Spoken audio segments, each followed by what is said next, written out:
that there is no alarm.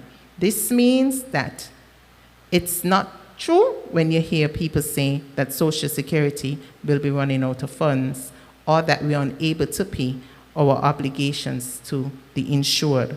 However, as responsible administrators, it is important that we consider what the fund is, who it serves, and how best the Social Security Fund can be restructured for continuity. Our director, Christopher Luard, is present this evening, and he will make a presentation on the Social Security reform. At the end, you're welcome to ask questions. We're live, so you may also drop your questions on the feed, and we'll be responding to those questions after the presentation. Without further ado, I welcome our director, Christopher Luard.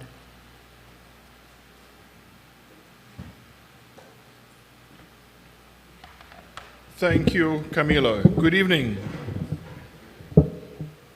Good evening. It's a pleasure being here with you this evening, physically and virtually. Those who have joined us via our live streaming. As Camila mentioned, my name is Christopher Luard. I'm the director of the Social Security Board. Been in the position for about 16 months. And one of the tasks that I've been tasked with, if you will, is to lead this whole engagement as it relates to Social Security reform. So this evening I have a presentation, and we want it at the end that we have some questions. I'm sure there'll be lots of questions at the end. As Camila mentioned, we're live streamed, so those who are online are invited to send your questions in as well via our social media platforms. We'll address them as we go along. So I want to start in terms of the history of Social Security. Many of you would know that a precursor of the Social Security Fund would have been the Sugar Workers Pension Fund that was established as far back as 1958. And back then, that was just a pension fund strictly for the sugar workers. In about 1968, the National Provident Fund was introduced. And that was a savings plan. So what that provided is when our workers got to the age, they receive a lump sum payment. But what our founding fathers found, or the political authorities of the day, is that many persons would return to the government and ask for assistance. We all know when you get a lump sum of funds and you're not able to invest it or you can't manage it well, usually it gets depleted before the end of your life. And the Provident Fund as well did not provide the variety of benefits that a Social Security Fund now provides. So in 1978, the authorities of the day, and during that time, there was a move towards introducing Social Security globally. And we were one of the first in the Caribbean to introduce our Social Security Fund in 1978. And when we started in 78, we offered 6 benefits. Today, we offer 25 benefits. So some 46 years later, we have grown. Grown in terms of the size of the fund. As Camila mentioned, today we have a fund balance, or what we call a reserve, of $1.7 billion. So there is no immediate alarm in terms of our ability to meet our current obligations. But of course, after 46 years, and when I look around the room and we think of ourselves as humans, or even as we age, there's obviously maturity and change that has to occur when we move from baby to toddler, to teenager, to pre-adolescent, to adolescent, to a middle age, to later age or silver age. There's a set of maturity or things that happen, no different as it relates to a pension plan. So while we have grown in terms of the size of our balance sheet, the size of the fund, we've also offered significantly more benefits over time. In 1986, we introduced an employment injury coverage. So if you were injured on the job, you were able to come to Social Security and you've been out of work, and we'll cover you, providing medical expenses and so on. In 1996, we offered a self-employed coverage. So that's a brief history of the fund. In any pension plan, like the Social Security, because in essence, the Social Security Fund is a pension plan. So the largest part of our expenditure are age pensions. I see some of you in the room who are pensioners. And in any pension plan, there's always a balancing act that we have to do in terms of the adequacy of our benefits, what we cover, the affordability in terms of the contribution. So if you think about it in terms of your insurance, the premiums that you pay. And Social Security is no different to your insurance, because what we actually provide is what we call income insurance. And if you think of it, when you're unable to work because of illness, when a lady is pregnant and she delivers a baby and she's already unable to work because she's at home taking care of her child, at old age, when you stop working, we provide you with a pension. So it's income insurance. It places your income at the events, when events in life occur when you're unable to work. So Social Security is income insurance.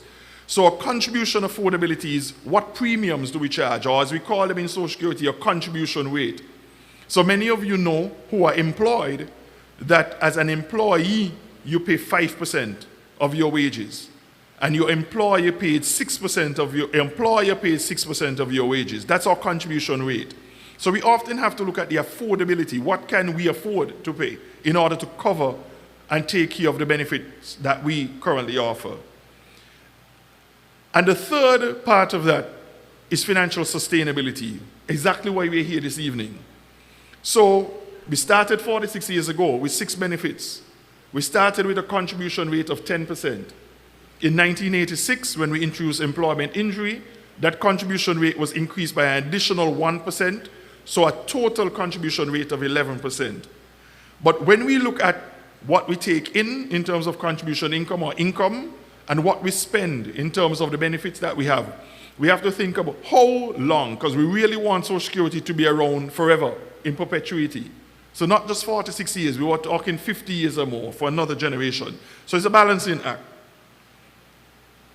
I want to then look at where are we? How have our finances changed or evolved over the last 45 to 46 years? So in the top left-hand corner in terms of the age pension, as I mentioned before, age pension is our largest expenditure. The age pensions make up 82% of our total expenditure. That's by design. So when we started in 1978, and you look at the top left-hand chart, you see our age expenditure, our age pension expenditure was close to zero. But you would have seen from about 2008 to 2023, it has grown significantly. This is not fraud. This is a design feature. If you think about it, in the earlier years, there were less persons qualifying for. So you could say between 1978 and perhaps 1988, because you needed 10 years of contributions in order to qualify for a pension. So in that first 10-year period, there was no one really qualifying. So you see that growth started in 1988. But as we age, so persons in St. Kitts are living longer because of our health care, because of the improvement in our standard of living, persons are living longer. So, and persons are qualifying for the age pension. So you're seeing over the last few years an exponential growth in our age pension by design. In the top right-hand corner, we do a comparison between our contribution income, which is that blue, black, maybe it looks like, line. So we started with 10%, and in 1986 we increased to 11%. So since 1986 to now, we are 11%. Contribution income, that's a flat line. The green line is our expenditure as a percent of wages. But you see that our expenditure as a percent of wages is increasing, while the contributions or inflows have stayed at 11%. So at the end of 2023, we were spending 16% of our wages to manage the fund, both in terms of what we pay out in terms of benefits and in the administration of the fund. So we have to buy checks, we have to buy paper, we have to pay salaries. That's the administrative cost. So Social Security really have two costs, administrative costs and the benefits, but all the sickness, maternity, invalidity, age, all of those make up our benefit expenditure. So when you add all of those together, We are spending 16%, but we are only collecting 11%. Think about your own household. If you're spending more than you're getting in, what happens? You have a deficit. That can't continue forever. Something has to give. You either have to spend less or you start getting in more in terms of your income or your wages. And that's the point that Social Security is at. So in about 2018, you'll see where that green line passed that blue line. And where we are now is at 16% in terms of the total cost of administering Social Security, but we are only collecting contribution income in terms of 11%. How have we been filling that gap? So we've filled that gap over the years in terms of our investment income. There are two areas of income that we have. Contribution income, the premiums that we collect from our insured persons. We pay 5% as employees, or employers pay 6%. The self-employed pay a total of 10%.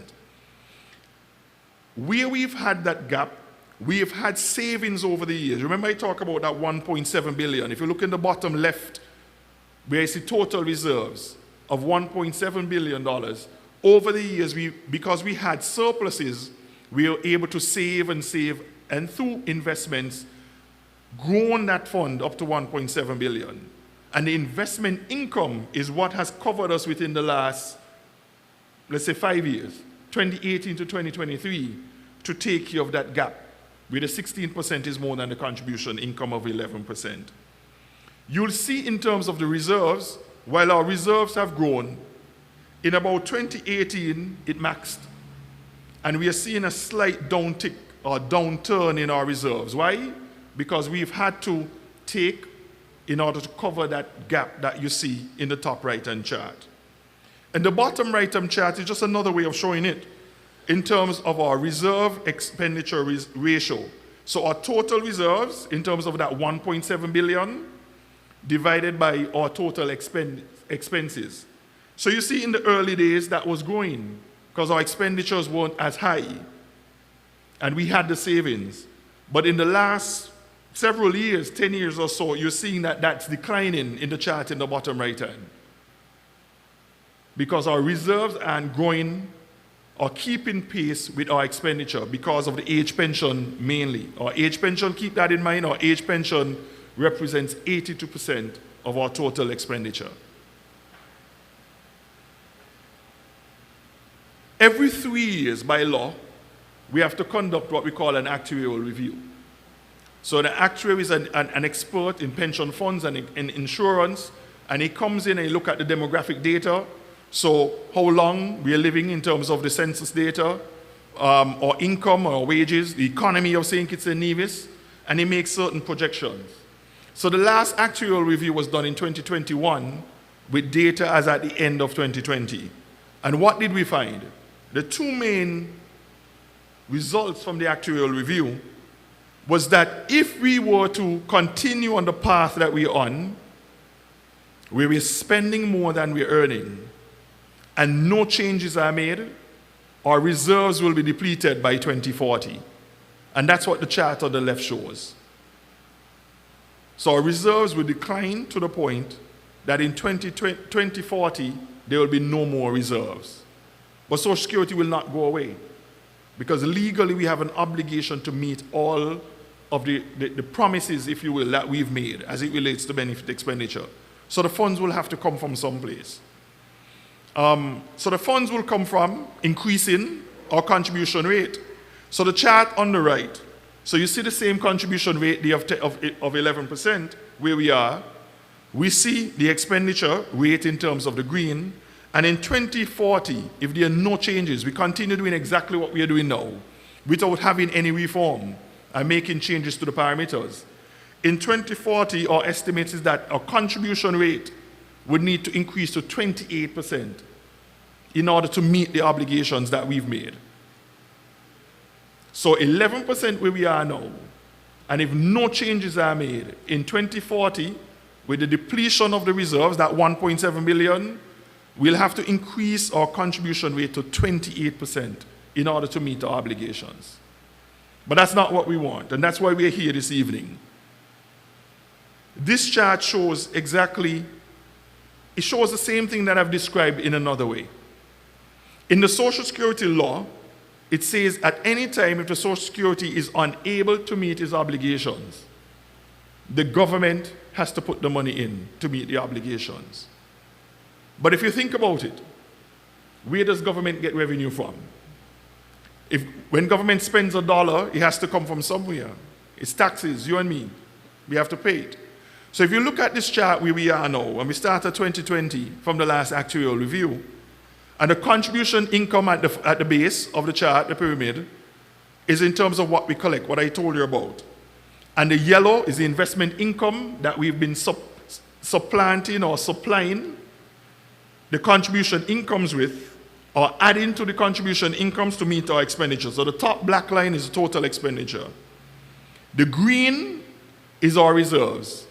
So at some point, and as we currently speak, we have had to be drawing down on our reserves to meet our obligations. So our bank deposits, we've had to draw down our bank deposits to meet our obligations in terms of where we are. So in 2024, that's where we are now. If we continue on that path and no change, you'll see with that green area, the depletion of assets, by 2040, that's gone. That orange area in the end in 2040, that says gap to fill. That's the gap that the government will have to fill. At that point in 2040, if it's all depleted. Based on the law. The law is very clear that the government provides a backstop, as we call it, to Social Security. At any time Social Security is unable to meet its obligation, the government of St. Kitts and Nevis, in its budget for that year, will have to include a subvention to Social Security in the budget. But that's an expenditure to government that would come to Social Security. It would be a tax, because the government would then have to raise taxes in order to meet that expenditure. But that's not where we want to go. Why are we here? It comes down to a design element in terms of Social Security. If you think about Social Security, it started at a history in terms of the National Provident Fund. If you think about our economy back in 1978, we were in a monocultural economy, mainly sugar industry, agriculture. So our founding fathers then, wanting persons to qualify for a pension. You remember where we were coming from in terms of a National Provident Fund. You will get a saving, and perhaps 5-10 years after you get that lump sum of saving, there is no money. The workers would go back to the government, and they're asking for assistance. So what we do, we introduce a pension. But we wanted those persons who were close to 62, say 52, that within 10 years, that they can collect that Social Security pension. And that's the norm when you have a young pension plan. But after 46 years, we still have these rules in place. So let's think about it. So remember you can join Social Security at age 16. And we are saying that based on our current qualifying conditions, someone joins at 16, right out of school, and by the age of 26, they can already qualify for a pension.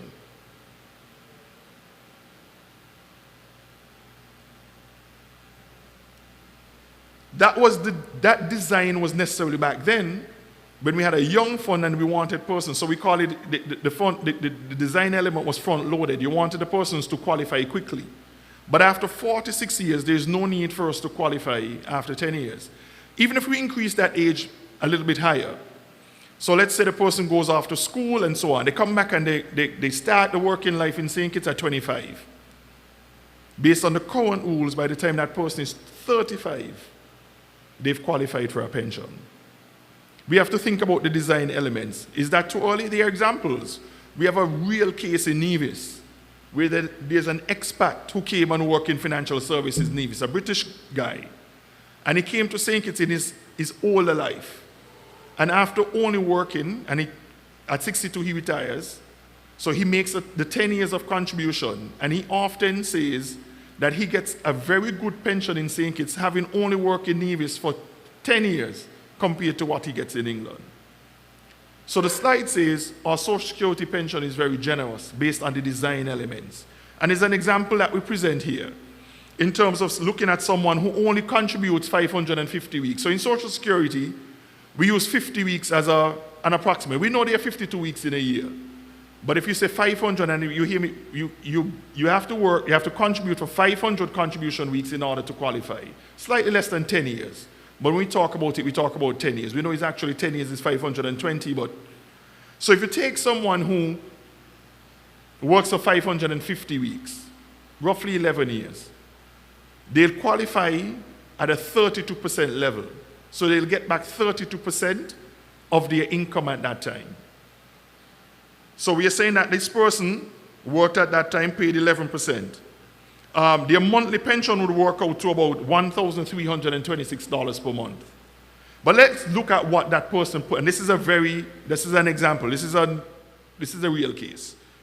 So the person now contributed over the 11 years of working, they contributed $73,000. And that's the total of the 11%. What the employer paid in terms of the 6% and what that person contributed in terms of the 5%.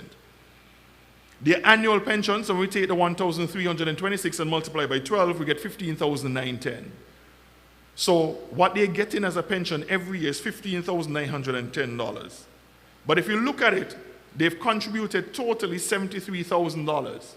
If you divide that $73,000 by that $15,910, in approximately 4.6 years, they've already gotten back all of the funds that they've put into Social Security. Very real example. This is a design element. So that's why reform is necessary to change some of these parameters to get back on a path of sustainability. If we look at the bottom right-hand side of that slide that I have, all that I've told you before only looks at the long-term pension that they're getting. What if that person claimed sickness, got sick during that 11 years and claimed a sickness? What if it was a lady and she got a maternity benefit? If we were to factor in all of those, the payback period actually declines to 3.7 years. That shows the generosity of the plan. And the next slide, same idea. But we look at, and this is from real data within Social Security. So on the horizontal, we're talking about years of contribution. So 10, we've selected 10, 15, 20, 25, 30, 35, right up to 40. And on the vertical, we look at their wages. So the person who is they have a very low, less than 20%, they have a low wage. Right up to someone who has greater than 90%, they have a high wage. And when we look at the Social Security data, someone who contributes for 10 years at a low wage gets back all that they've contributed within 1.7 years. They have a low wage, and they've contributed for 10. Because remember, we have a minimum pension. So when we do that calculation, and so our minimum pension is currently $500 per month. So if someone, when we do that calculation, and they fall below 500, we automatically bump them up to 500. Because we recognize that for a pension, if you're getting less than 500 based on the cost of living, it's a little bit too low. So in January this year, we increased that minimum pension up to 500. So someone who may have a low wage, contributed for 10 years, gets that payback within 1.7. And it goes right up to 3 years in terms of the low wage. Let's take someone who contributed for 25 years. 25 years at a low wage, they get that payback, all of the funds that they've paid in within 5.5 years. And at a high wage, 5.8 years. Let's take someone who contributed for 40 years at a high wage. They get all of their funds back within 10 years. So you see, even with someone who contributes for a maximum of 40 years, at a high wage, they get back all of the funds that they've contributed in 10 years. Remember what I said? The minimum qualifying condition to get a pension is 10 years. So that person who works, who comes back from university, registers at 25, and works for 10 years to 35, after 10 years they've already qualified, even if they're at a high wage. So a high wage is 65, because we have a ceiling. So you don't pay Social Security contributions on your wage greater than $6,500 per month. So even that person gets $6,500 as a wage, pays for 10 years, they've qualified after 10 years of contributing, but they're getting, and they're going to live. The next slide I'll show you. We like to say in sync is that people are dying. So there are some hiccups, if you will, blips in our data in terms of over the years, in terms of violence and so on, where we've lost younger men and the like. but our data show that we are living much longer. And this chart clearly shows that for the average age of death for males in St. Kitts is about 73.7 years. And so let's say 74. And for females, it's 76 years. So let's look at the numbers that I said before. So you get back all of your, even if you're a high income earner and you've paid in for 40 years, you get back all that you've contributed after 10 years. But males are living to 74, females are living to 76. And the age pension starts at 62. And if you look at the data that we have, so after 10 years, and this is actual data from Social Security, after 10 years of getting a pension, 81% of those people are still alive. After 15, 66% of them are still alive. Remember I said the payback is 10 years. So clearly we are paying persons longer than, not a flaw, it's just a design element. And that's why we are having this situation where the expenditure is greater, the 16% in terms of the administration of the fund, and we're only collecting 11%. Even when you look at the longer end of that, in terms of 30 years, so that shows you that currently within Social Security, we have persons who started getting a pension at 62 and are now 92 years or older. They've been receiving a pension for 30 years. We have 11% of those persons who are still receiving pensions.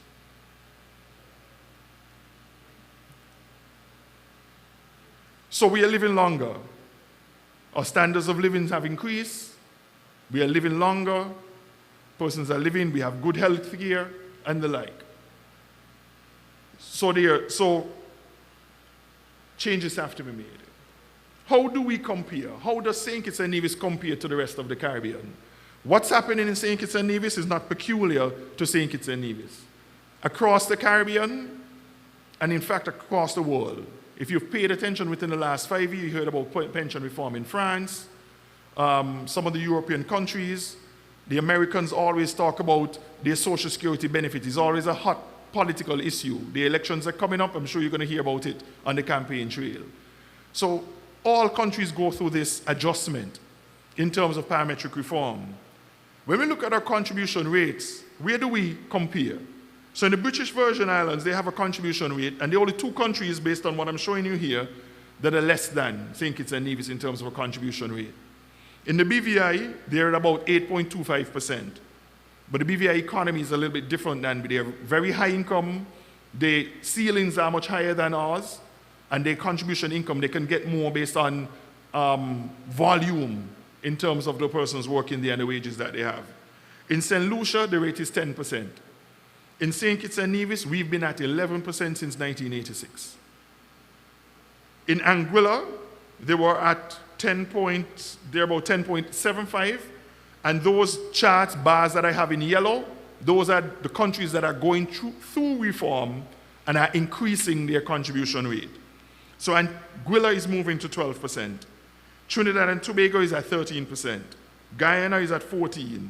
Montserrat is moving from about 12.5 up to 15. St. Vincent is moving from 12 to 15. Grenada is moving from about 12.25 up to 16. Antigua and Barbuda, only this year, they're moving to 16. And Barbados has the highest contribution rate in the Caribbean at 19.75%. So what we are facing is not peculiar to St. Kitts and Nevis. It's a demographic situation. We are aging. The fund was designed.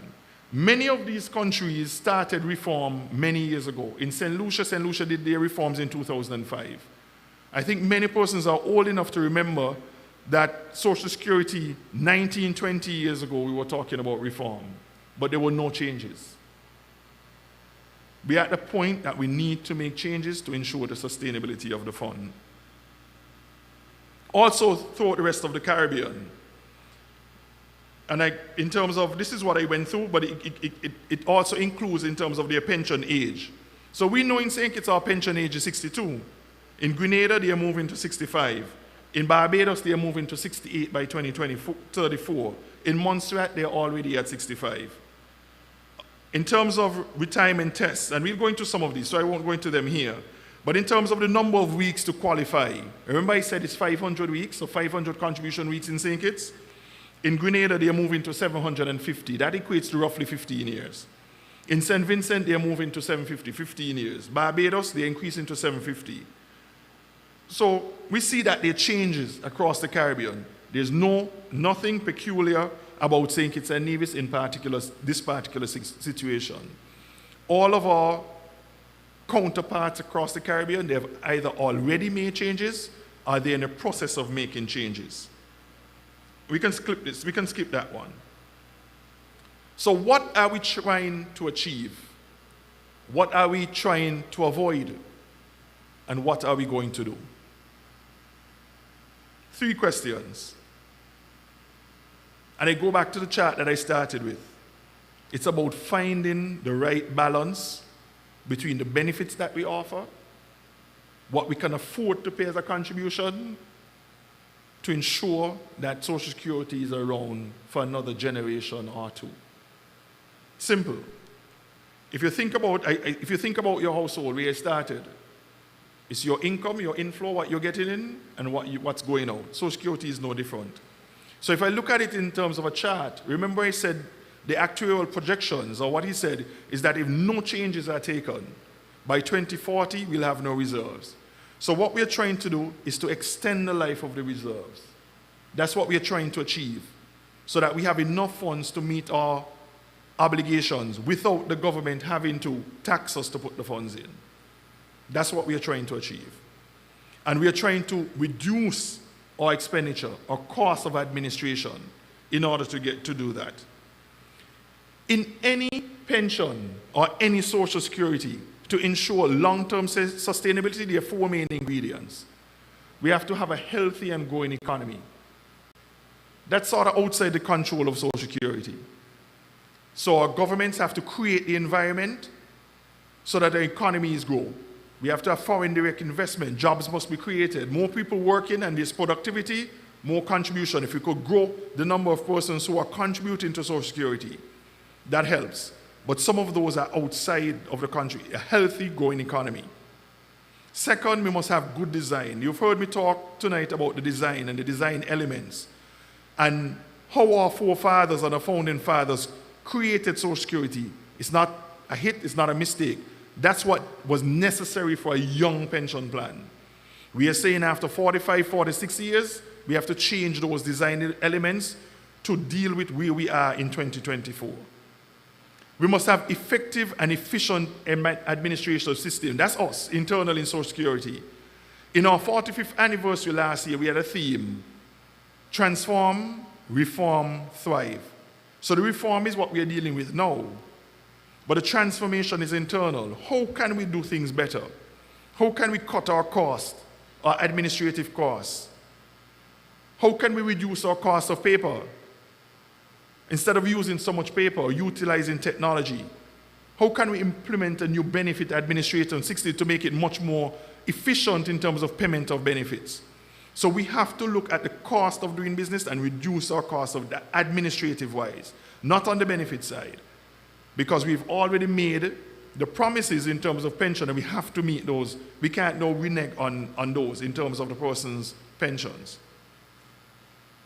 We must have good governance towards, and good governance internally, externally, and might I add, within our employers. So for those employers who are listening to me and are non-compliant, month after month they take out the employees' wages and they're not bringing it in Social Security. That is not good governance. In fact, it's theft. And what we are doing as a part of reform is strengthening the teeth that we have in our legislation to go after those non-compliant employees, garnishing their income so that Social Security can get its income. So if you're an employer, good governance is you have to implement measures for good governance. If you're going to take out your employees' wages, you have to pay it into Social Security. Otherwise, we're going to come after you and utilize all the tools that we have in the law to ensure that you pay. Good governance, not just in Social Security, in our employers, also within our government. What are we proposing? How do we move forward toward a solution? As you can tell from what I've said, there is no single solution, or there is no magic bullet. We can't just say, let's increase contribution income and that will do it. Let's increase the pension age and that will do it. It has to be a combination of elements that will come together, that's affordable, that will keep our benefit coverage, and that the fund will be sustainable.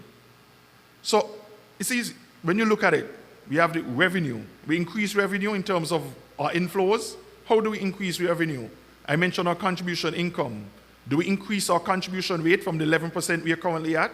And what would that settle at in terms of where we need to increase? Investment returns. One of the things we are looking at is the diversification of our returns.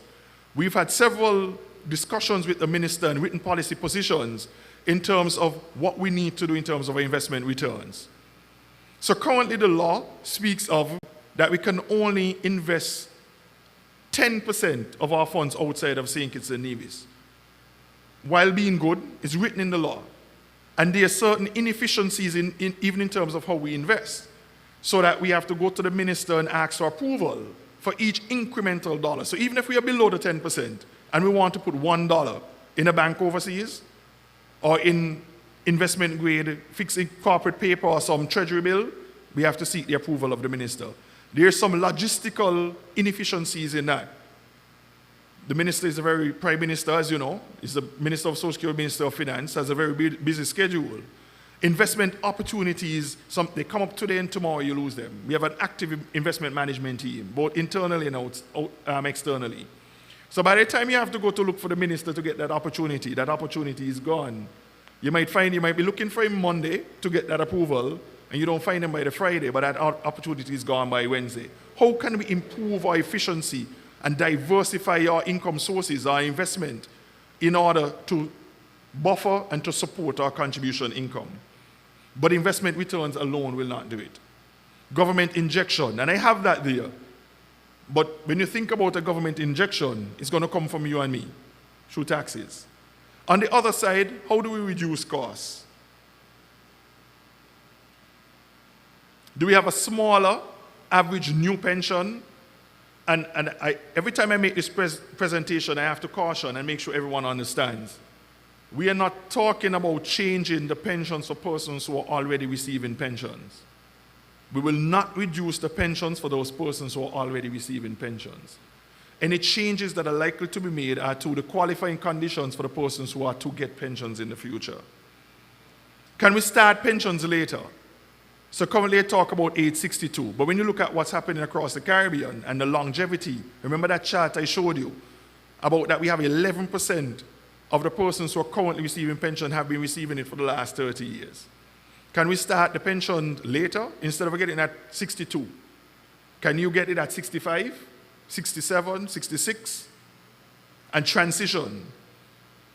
So we're not talking about if we were to increase the pension age and increasing the, so we're now at 62, increasing the pension age to 65 for next year. We will not do that because that would impact. It would have to be transition. I can tell you we are thinking about any transition to pension age over at least a 10-year period. So that persons can catch up who are close to 62, they will not be impacted, and they can catch up within that 10-year period.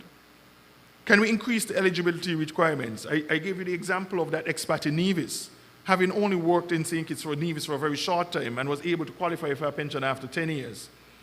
Can we increase it to 15 years? So those persons who are coming to St. Kitts later on in their career are not qualifying and receiving our pensions after 10 years of contributions only.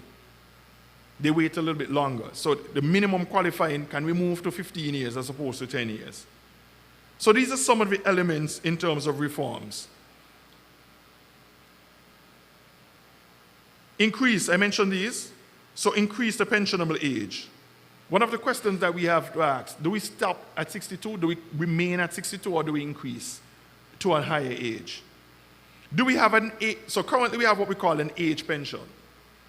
So when you get to age 62, whether you continue to work or not, and you qualify, we pay you that pension for the rest of your life.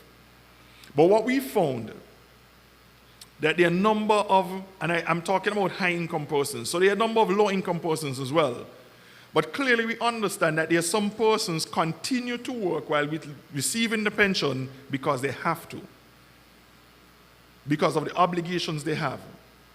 So can we introduce a retirement pension and say, for instance, so currently I talked about our insurable ceiling, wage ceiling is $6,500 per month. So can we say, what if there's someone making more than $4,000 per month? Can we say to that person, you will only get half of your pension until you stop receiving a salary that's over $4,000? Do we introduce a retirement age in St. Kitts? So currently we don't have a retirement age, a national retirement age. Social Security is 62. We know government, those persons who worked for government and joined the civil service before 2012, their retirement age is 55. Anyone who joined after 2012 is 62. And a number of employers throughout St. Kitts who have a much lower retirement age. But can we have a targeted retirement age, 65, 66, 67? And we say for the high income earners, you will only get your pension when you get to that age of 66, 67, 65. So that's what we mean by an age pension as opposed to a retirement pension. So you collect your pension when you have materially retired, not continue, because we have a number of persons on the higher end. You see their salaries, and we get all of the salaries, the data on their salaries. They continue, so they're not paying contributions anymore because they are 62. They're getting their salaries at the higher ends, and can they give up and forfeit because of their wages, their high incomes? That's what we're talking about, the age versus the retirement pension. I talked about the how many weeks to qualify. Do we stay at 500, 750? Do we go to 800 in terms of the years to qualify? One of the key things that we found, and it impacts many people. I remember when I joined Social Security last year, there was a construction worker, he was a mason, who came to me and he said, "Director, I think my pension is calculated incorrectly." And when I pulled his file and I looked at it, I realized what was happening. And that one, second from the left on the bottom, how do we calculate the insurable wage for pension? So currently, our calculation says that we take your best 3 years of contribution in your last 15. But there's some persons who this works out unfavorable for. So like my friend who is a construction worker, the mason, in his 40s and 30s, he worked for a very big construction company in St. Kitts, and he got what we call in St. Kitts good wages. But in his late 40s to early 50s, he stopped working and he worked for himself, working for someone, he worked for himself as a self-employed. And for anyone who's self-employed knows that there are tiers that you select. And he selected a tier of income that was much lower than his salaries when he was working. So his pension when he got to 62 was calculated, because I remember I say it's the best 3 years in your last 15, was calculated on his self-employed wages, not the wages he had when he was working. But can we change that calculation? What if we say we consider your career of earnings? There are other examples. So a civil servant. So I'm sure there are civil servants who are listening. Those persons who I said who joined the civil service before 2012 and retired at 55. What if they retired as a permanent secretary in government? Or maybe a director of a department with a higher salaried civil servants. But by the time, within that 7-year period between 55 and 62, their wages, they were not able to get a job as high as the salary that left when they left the civil service. It impacts their calculation. With the design, and this is a design element, with the design element, the thought is that your wages will grow as you age. But there are cases that we're seeing, because of the two situations that I've given you examples, you see a decline in wages as persons age. What if we look at the entire career of someone's contribution history, and we say we take the best 7 years, regardless of where those best 7 years. So if in your 20s you had your best 7 years, we'll take your best 7 years. In your 30s, so over your whole career, is no longer your 3 and 15. That's a design element that we can change. Progressive pension. And progressive pension is almost similar to the retirement pension, about those who are making higher wages. So if you're making higher wages, can you get, for instance, on your lowest, and we know the ceiling is 6,500. So when we calculate your average wages, let's say you qualify at 60%. we pay you 60% on 4,000, and we pay you a lower on the 2,500 between 4,000 and because you have a higher wage. That's what a progressive pension.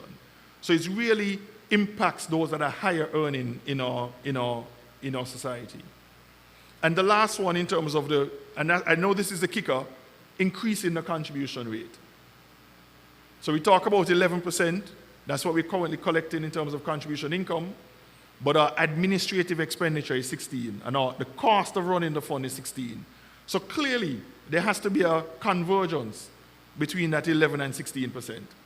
So there must be some increase in the contribution rate to get us closer to that 16%. Other reforms to be considered. So there are much others. So those are the main ones and the most impactful ones that would change and really help with sustainability. There's a survivor's benefit, and for those of you who may be widowed and a survivor's pension, you know this. So in the law, there's an arbitrary age of 65. So if God forbid, your spouse dies and you're age 45, thanks Camila, at 45, and your spouse dies and the surviving spouse is less than 45, the law said that you can only receive the survivor's pension for 1 year. So if you're 44 years and 364 days and you claim that survivor's pension, you can only get it for 1 year. But you're 45 years and 1 day, you get it for the rest of your life. We have to ask ourselves, is that fair? What if that 45-year-old has children that still dependent on them? So one of the things we've looked at in St. Kitts is a law called the Maintenance of Children Act that define who or what is a child. So it depends on whether you live in the house, you're under 16, even up to university, there's an age in there. So what if we say, as long as a surviving spouse is caring for a child as defined in the Maintenance of Children Act, they will get that pension. So no longer based on that arbitrary age of 65. That's 45. That will be helpful. Partial invalidity. So currently, for those of you who may have claimed an invalidity, you know, sickness claim has a maximum threshold. You can only receive a sickness benefit for 26 weeks. And after 26 weeks, we send you to a medical board, and the medical board makes a determination if you continue to be sick and you go to an invalidity pension. But the invalidity pension is all or nothing. At any time while receiving an invalidity pension, if you go back to work, you lose the invalidity pension. It's all or nothing. We are saying, what if there is an opportunity to get a partial invalidity pension? So my illness may have been that I lost a leg in an accident. I can work, I can sit and do a work, I may change job and work. What if we say, yes, we recognize, and you can go back to work, and we pay you a partial. So it's not that you go back to work and you lose, because there's some persons who are currently on invalidity who want to work, but they know if they go back to work, they're going to lose the full pension. So what if we introduce an invalidity pension to take care of those? An unemployment benefit. And I think everybody in St. Kitts and Nevis has had an experience, recent experience, as it relates to COVID. So in 2020, in the height of the COVID pandemic, the Social Security Board paid what looked like an unemployment benefit. So we don't have an employment benefit as one of our benefits. But recognizing the need in 2020 that the hotels were closed, the economy was shut down, persons were out of work, we took some of our funds and we paid an unemployment benefit. So what is an unemployment benefit? So what if a hotel closed down for 2 months for renovation or for vacation and you're out of work? The unemployment benefit would cover you for that 2 months until you get reemployed. The unemployment benefit we're talking about is not a substitute for severance. So severance is when there's been a shutdown of the company altogether, no longer in business, and you go through the labor department and you make a claim for severance. The unemployment will be temporary loss as a result of closure, renovation. Mainly we believe that this would impact those that work in the hospitality sector. What if we introduce an unemployment benefit similar to what persons received in 2020 as a result of COVID? And I often forget to change this one. That top right-hand box should say no assistance pension for avoiders. And what we mean by that? Our inspectorate, so Social Security have inspectors. that go out and educate, follow up with self-employed. There are a number of self-employed, when they're making their money, and they refuse to pay Social Security contributions. They say, I don't see the need for it. But later on in life, at age 62, they don't qualify for a pension because they haven't paid. They may have gotten a grant, they may have paid less than 500 contribution weeks, and they get that lump sum payment in a grant. And within 2-3 years, that money is gone. And they come to Social Security and say, can I be placed on your assistance pensioner's roll? Who is paying for that assistance pensioner? Those of us who've contributed.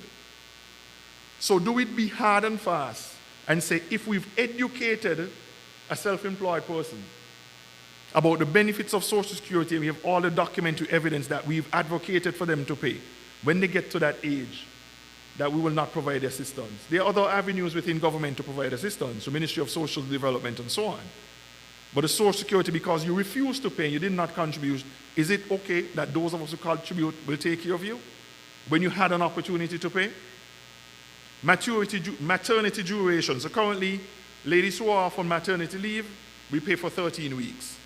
The International Labour Organization, who sets some of the parameters for Social Security, is not advocating that 14 weeks should be the minimum.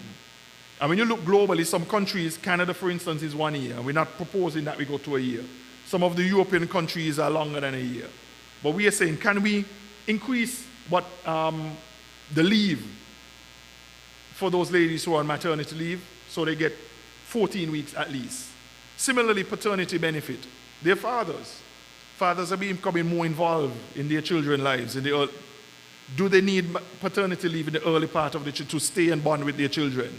And what we are trying to do in St. Kitts is to build that family nuclear, to build back that nuclear family so that men are in their children's lives. So can we introduce a paternity benefit? The funeral grant amount, earlier this year in January, we increased that from $2,500 to $3,500. The maternity grant amount has not been increased for several years. So can we increase that maternity grant for the number of live births? And the one that I have on the bottom, self-employed contributions, I talked about it in terms of self-employed. One of the pushback we get for self-employed is the design of our self-employed coverage, how it's designed.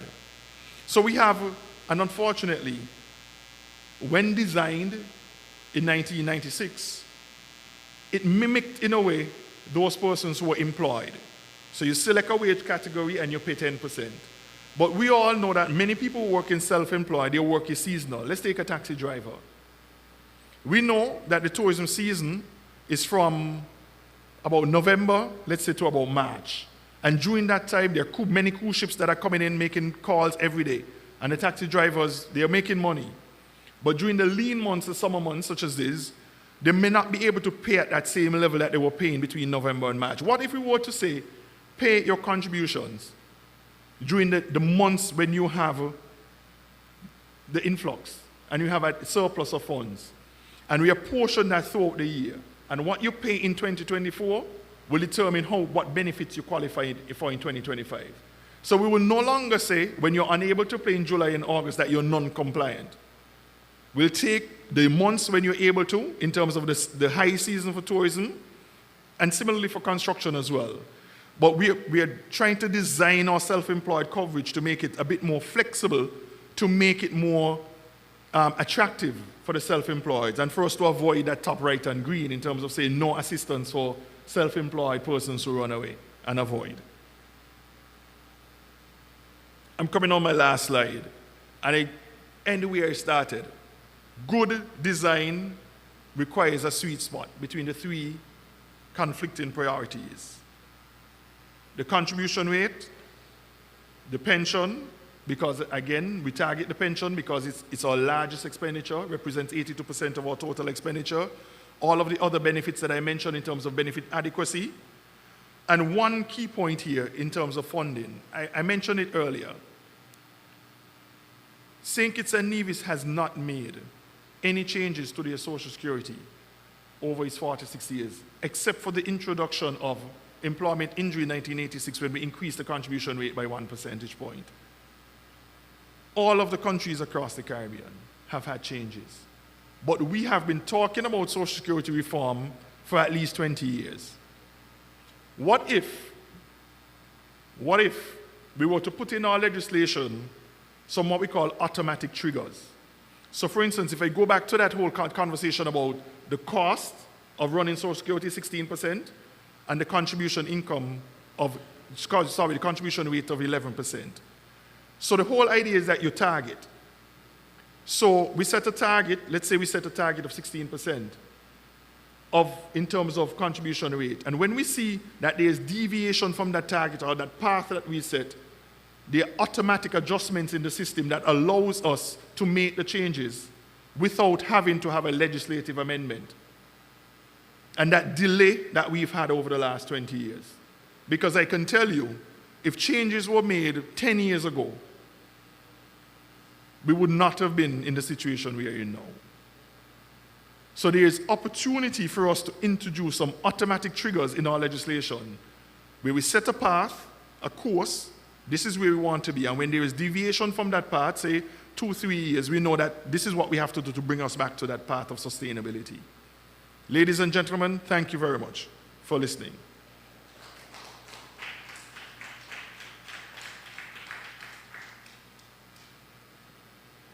We are open for questions in the room, virtually. Do we have anything virtually, Camila?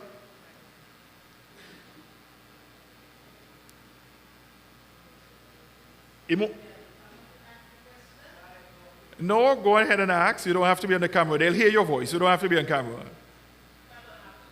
No, you're not on camera if you stand here. You're not on camera if you're standing here. Well, I wasn't here. Only up, but fools ask questions to be wise. Say from 2006 to about 2019, you was paying like between $200 to $300 per month for Social Security, right? And then after Corona, you had to be self-employed and you started paying like $150 per month. Which category do that put you in? Back in the one because you was paying $3 something, I now take you down lower because you're now paying $150. But bear in mind that the person only had like sick leave for once from 2016 to 2019. Would it be carrying on the percentage, or are you going to be the same? Because I realized you were saying something that you have like from 11% up. So just asking. So all self-employed persons, I'm going to answer part of it, but Camila will give you the details. Or maybe we'll need to sit down and have a conversation with you. So there are changes. So from what I'm understanding, you're saying you're employed, yes, and you're now self-employed, and you selected a lower tier. Yeah, because when you was employed, you was able to pay like $3 something per month, but now self-employed is only $150 per month. So I was wondering if you're going to drop us the years that they was working for paying the $3 something, if you're going to still be up there, I drop to the 11%. Your average wages will come down. Okay. Because your wage is much lower than when you were working. Okay, so what happened to the couple years in between where you paid that amount? No, but it's an average. Remember, we average. So we're taking all of the you've done in terms of your contributions, but overall it will come down. But I think the best thing for you is for you to come to Social Security and sit with someone and go through your particular situation, and they will sit down with you and work it out and show you what's going on. Okay. It's difficult for us to give you a specific answer just from the information that you shared with you. It's better if you come and sit with someone and they go through it with them. No problem. Okay.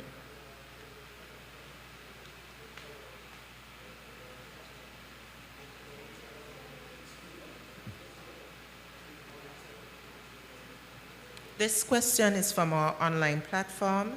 Good night. Why is Social Security wanting to change the age from 62 to 65 to receive Social Security? I know of people who have worked hard over the years and looking forward to receive their Social Security benefit. So the last part for us, people will receive their Social Security benefit. The reason why the need for the increase is based on what I've discussed this evening.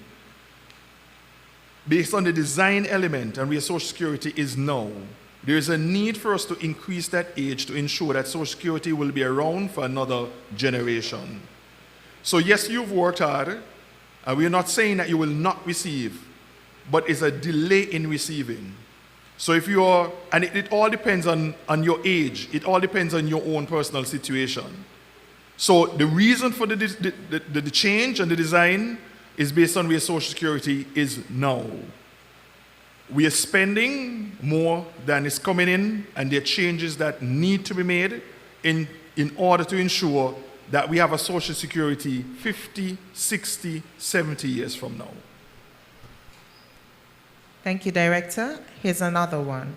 What will happen to persons who would have already become pensionable from their 10 years contribution, but they have not yet attained the age of 55? That one is tricky for me. I'm not sure the reference to 55. But if they've already made their 10 years, they qualify. So based on the current rules, your qualifying conditions say that as long as you paid 500 contribution weeks, which is equivalent to 10 years, that you'll qualify. So you've already qualified for a pension. I'm not sure the reference to the 55, because currently you have to wait until you're 62 to receive a pension. So I'm not sure the reference to 55.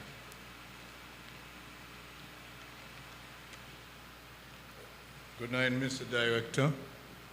We are very happy that these sessions are being held, because sometimes we find that decisions are made without the input of the general public. Now, I have a few here. I wonder, why have we started this reform so late? Because I know many years ago we have had talk. So why have we waited at this point when we are nearing depletion, if it is to be continued in this vein, unless drastic measures are taken? Why have we waited so late? Is there a timeline? You know, we're talking about reforms. Is there going to be a timeline so we know exactly that it's going to come in place X time, it's going to affect such persons, etc.? I heard you said that if we ever reach that point, government would have to get involved. But as we have the various government over the years, where are they going to find the money from? In fact, they have been borrowing Social Security money. So now we are talking about their input with what? Because they're taking out. And so that is a problem, where they're going to get it from to put in. So that is very serious. Okay, so you have to give me a chance to respond. You can't ask more than 3. Ask 3 at a time, I'll respond, and then we'll come back. So I'm almost forgetting the first one. Why it's taken so long? I'm not sure if I'm in a position to tell you why it's taken so long, but it has taken so long.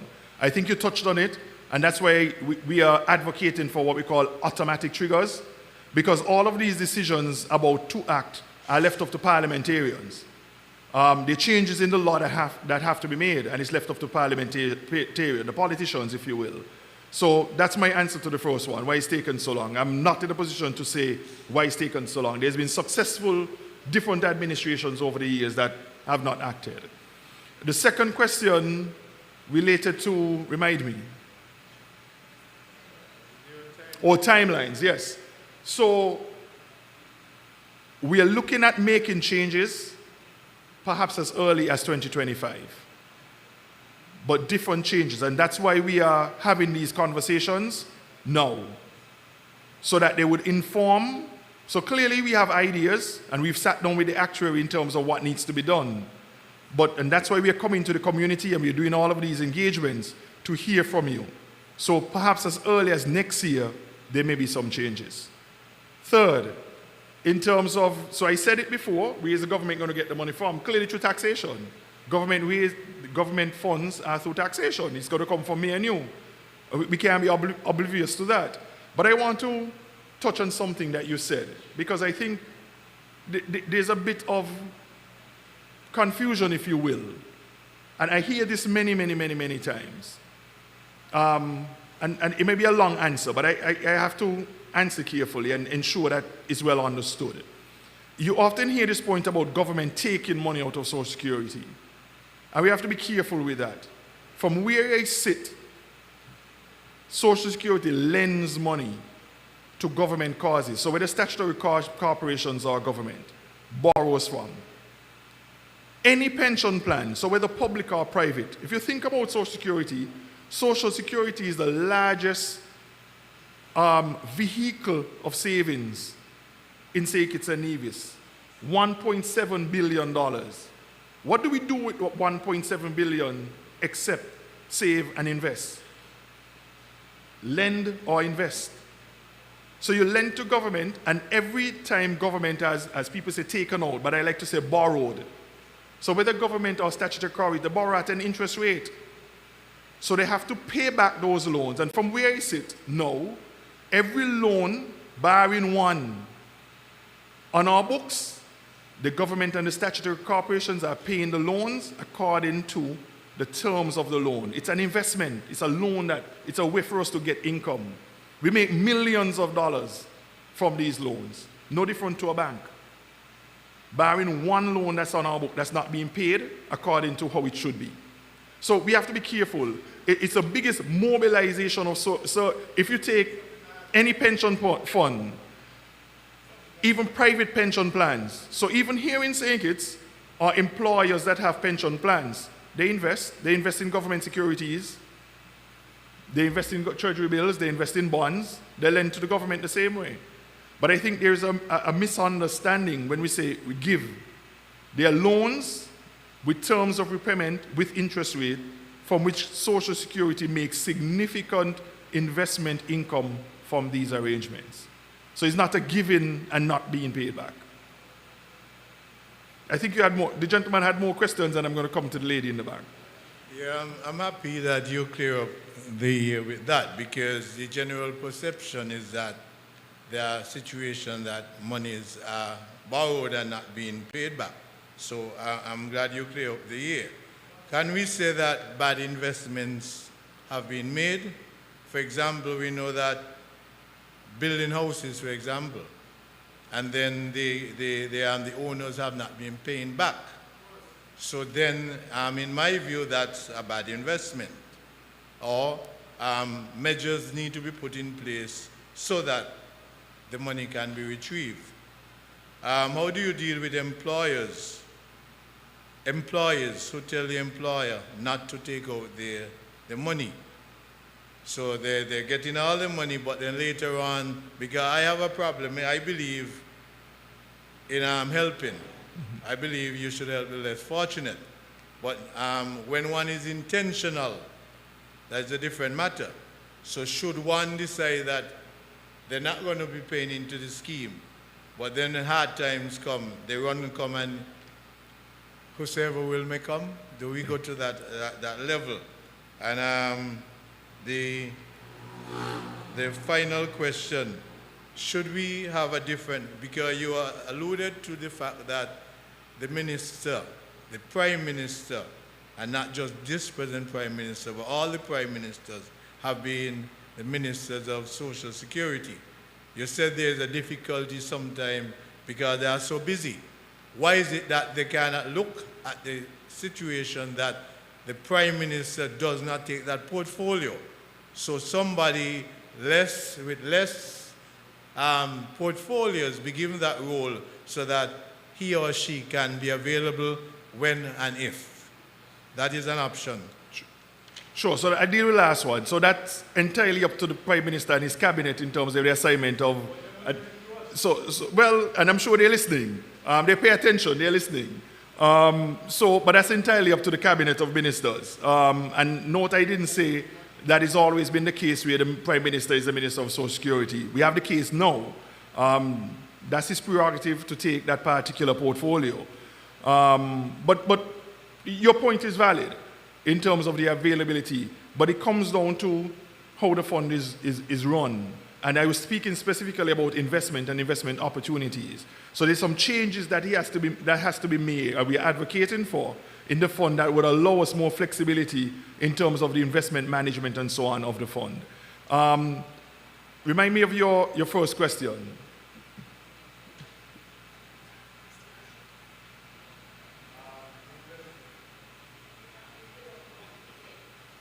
Yes, about the houses.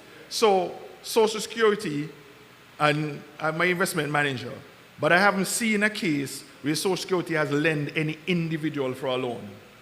Social Security don't lend individual. So follow me. So we lend statutory corporations. So the loan is to the statutory corporation. The statutory corporation, so whether it's NHC in St. Kitts or NLDC in Nevis, is responsible for paying us back. They have to make sure they collect their funds where they have built homes for individuals that those persons pay them. So Social Security don't lend to individuals. So, yes.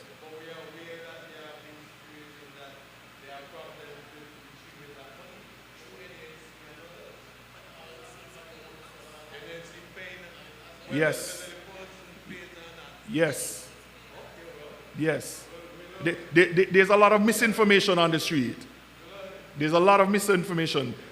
As I stand here in front of you, there's only one statutory corporation that's not paying its loan according to the terms of the loan. One. Yes. Thank you for the reminder. For the persons who say, so that's collusion, and I have one of my inspectors here, right? So it's against the law. It's something that we frown upon and we prosecute. So we prosecute not only the employer, but the employee who colludes with the employer. And you are right, they will be treated if given the opportunity. So we have the tools in the law to go after both the employer and the employee for colluding and not taking out the funds and paying. Because you are right, it's all fine now, and later on in life, just as like the self-employed. So in our view, those persons should be treated similarly to the self-employed person who has had the opportunity to pay and did not pay. But that's against the law. And it's not just the employer that can be prosecuted, but the employee can be prosecuted as well.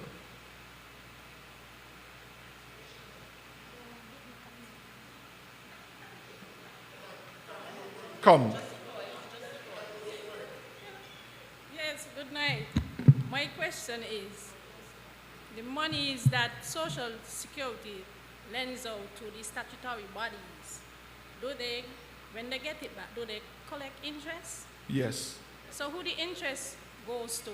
We money, we the people? Social Security.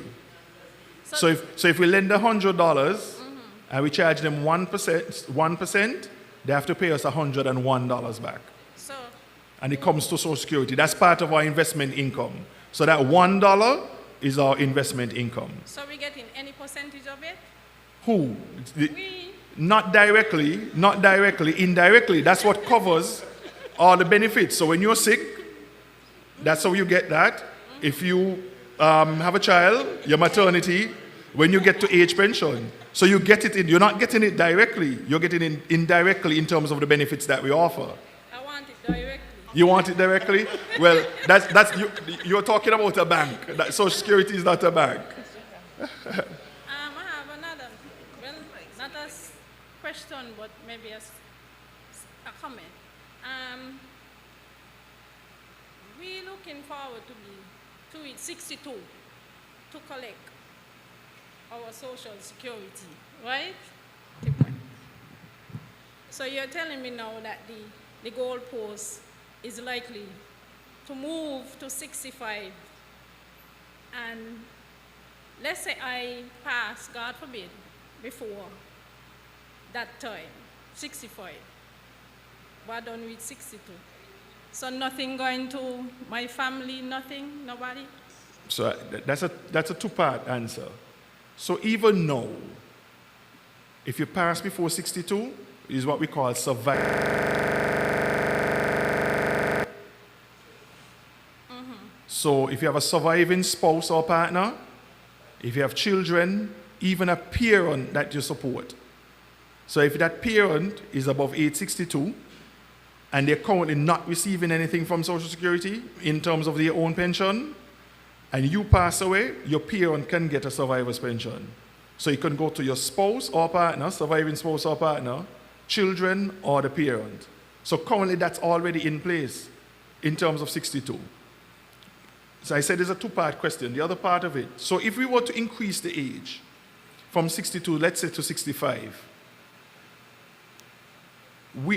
we are designing an element where it would allow persons to take an early pension. So even if okay, let's take someone who is 57. So they're 5 years away from 62. With the increases in terms of over the 10 years, their new pension age may be, let's say, 64. Because remember, we are phasing it. It's not going to jump from 62 to 65. It's going to be phased. So let's say it's 1 year every 2 years. So let's say, for example, we are now in 2024. So let's say we say in 2026, the age will increase to 63. And we keep 63 for 2 years. So 26 and 27, it's 63. 28 and 29 is 64. 30 and 31, 65, and so on. So there are persons who can catch up, so would be able to catch up. But someone, their new pension age based on the increase may go up to, let's say, 64. And they're now 57. They can say, when I get to 62, pay me my pension still. But there will be a reduced pension. You will not get a full. You still have to wait until your retirement age to get the full pension. You may get a smaller pension, let's say maybe 5, 6%, 7% less reduction in terms of what you will get. So say your full pension would have been $100. If you decide to take it at 62 and the reduction is say 5%, you'll get $95 instead of $100. Sure.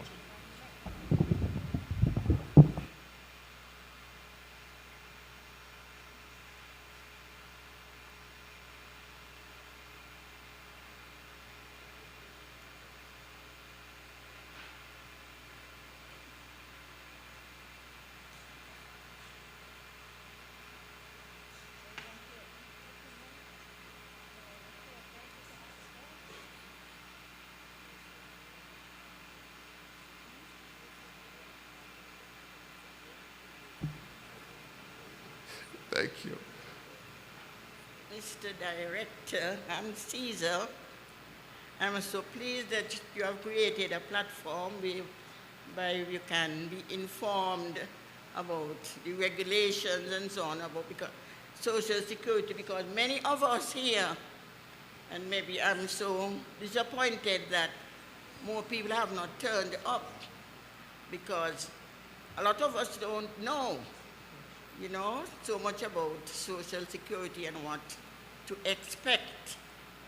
And as for me, I believe you're not so pleased with me because of my age. I'm taking away all of your money.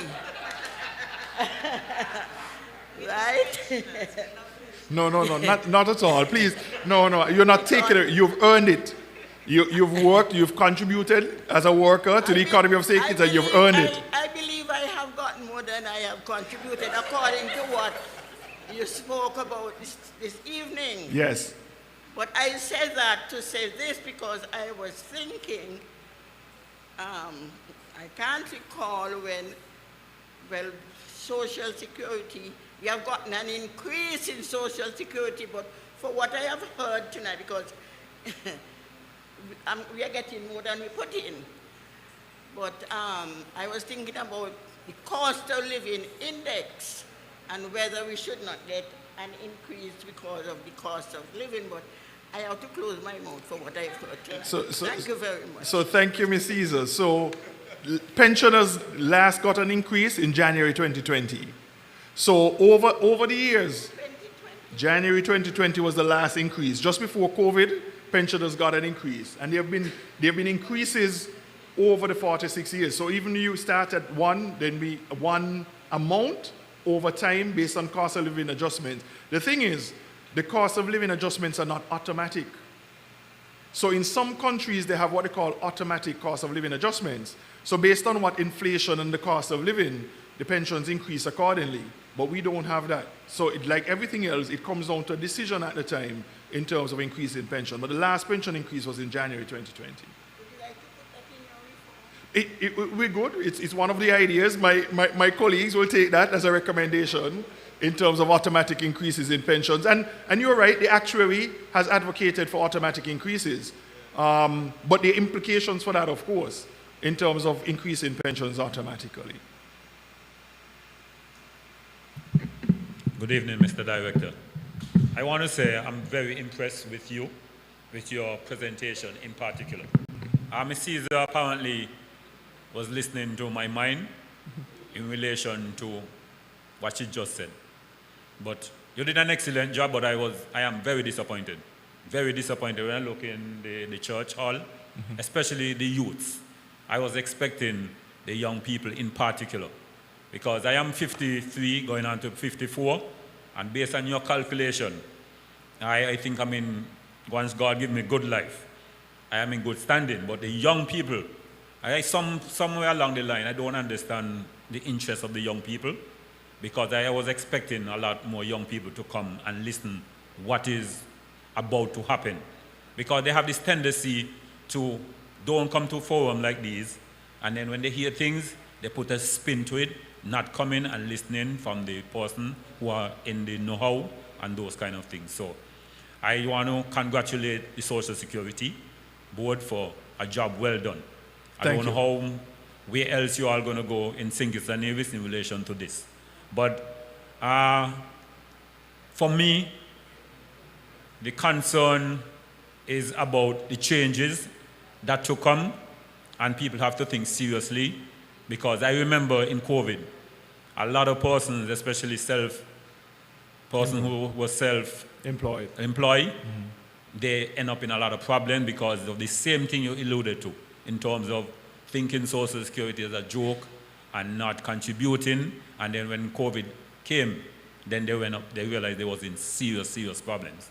So I am glad that you all came. I am glad that I came and listened to you all, and I just pray and hope that person take what you all are saying seriously, because the money sound a lot, but as you indicated, 2040 is just around the corner, and if we have to continue at the rate that we are going, the money is going to be depleted, and then a lot of persons are going to abuse and say all kind of things, not realizing the situation. So I just want to say thanks for coming, thanks for educating us, and that is my contribution. Thank you. Thank you very much. Our pleasure. So we are planning out a number of stakeholder engagements. So this Thursday, we'll be in Old Road Methodist Church as well. Everybody needs a Methodist Church. And then we have engagements in Molyneux. We're planning Keyon. We'll probably do one in the eastern side in Saddlers or sometime. We have a number in Nevis as well. So we are doing public engagements like these, and we're also doing, so tomorrow morning we meet the Rotary Club of Lyamega. We meet with the Chamber of Commerce later this month. So we are going out. To your point about the young people, this is where the young people are. In the camera, this is where they are. They're not going to come to the church and come to. So we stream, because we know we're going to get them there. We publish it on our social media pages. That's where they are. You have to go to where they are and meet them. We realize that, because they're not going to come to these kind of sessions. Thank you very much. Sorry. Mr. Director, very pleasant good evening unto all. Mr. Director, I must say this, that with all of the consultation I've heard coming through the years, that you have been the most explicit one to me of all that I've heard, and I'm exceptionally proud about your presentations. Thank you. That I've heard you made, and in particular, when I remember, it's only you know what I'm talking about. When I remember my old friend and buddy, if he was alive tonight and listened to you, I know what he would have said. Boy, Pastor Benji, I'm proud of the boy. For your dad would have been exceptionally proud to listen to you tonight, Chris. And you're not feeling for what you're saying. Your heart to me is in it. And you have been very straightforward in your presentation, not ducking anywhere. And I want to say to you, you have done an exceptionally good job tonight. I would say Social Security is absolutely good. Social Security is something that people should go after. Anything that has to do with saving money is not normally easy. It is a discipline. And to me, Social Security is like an insurance company. You're insured. If you don't pay your insurance, you're just not there. And therefore, Social Security takes care of you in the afternoon of time when you really need something to hold you over. So people who say things about Social Security, they don't really understand what this thing is about.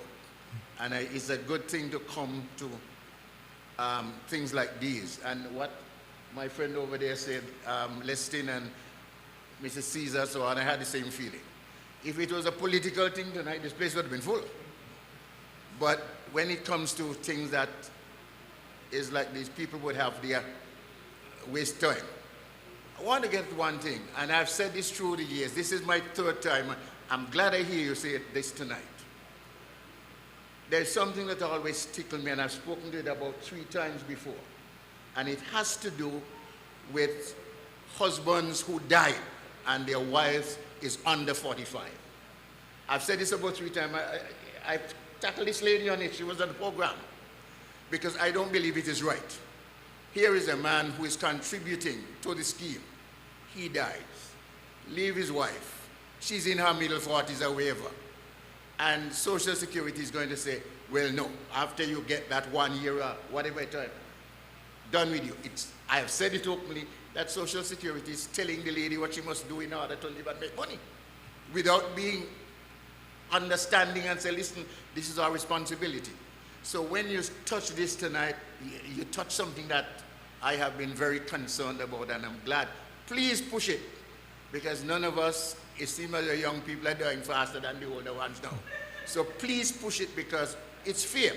If the husband was contributing, he died, his wife should gain whatever, no matter what happens. Thank you very much. Thank you. Thank you, Pastor Benjamin.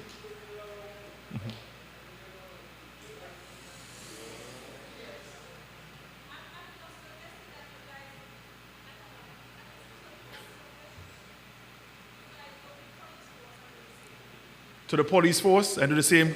Thank you. Thank you. Anyone else? Camila, are there any questions online? Okay. Ladies and gentlemen, I think we've come to the end of the night. Thank you very much for your presence. I enjoyed the exchange. There are lots of food for thought. Our staff have been taking notes. I'm heartened that some of the ideas that we are thinking about, that you're also thinking about, we will include them in terms of our presentation. So the way forward, our consultations, we are trying to get our policy piece, our policy paper with the recommendations to the minister and his cabinet by the end of September. Chris, I want to ask a provocative question. Yes. According to you, that some of the changes that is you're looking at probably for 2025, do you think that the government in its first term of office will want to change that? Pastor Benjamin, rightfully, it's a provocative question. Not a parliamentarian, not a politician. I leave that up to them. They would make the I only make recommendations. So I make the recommendations to the minister and his cabinet by the end of September, and we'll see how we go from there. But you're right, that one is not for me. Thank you very much, ladies and gentlemen. Camila has an announcement.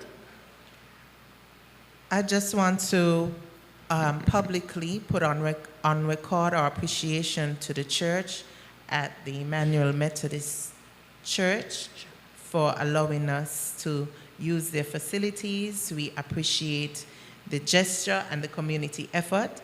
Social Security started this consultative approach in May, where we brought a number of stakeholders on board, including the church, the youth, self-employed, the trades and labor union, the teachers union, and a whole host of other stakeholders. We see it fit that as we go into reform, that it's a community effort and all stakeholders' views are considered. And as such, we are particularly pleased that the church has allowed us to use their facility, and we truly appreciate your collaboration in this way.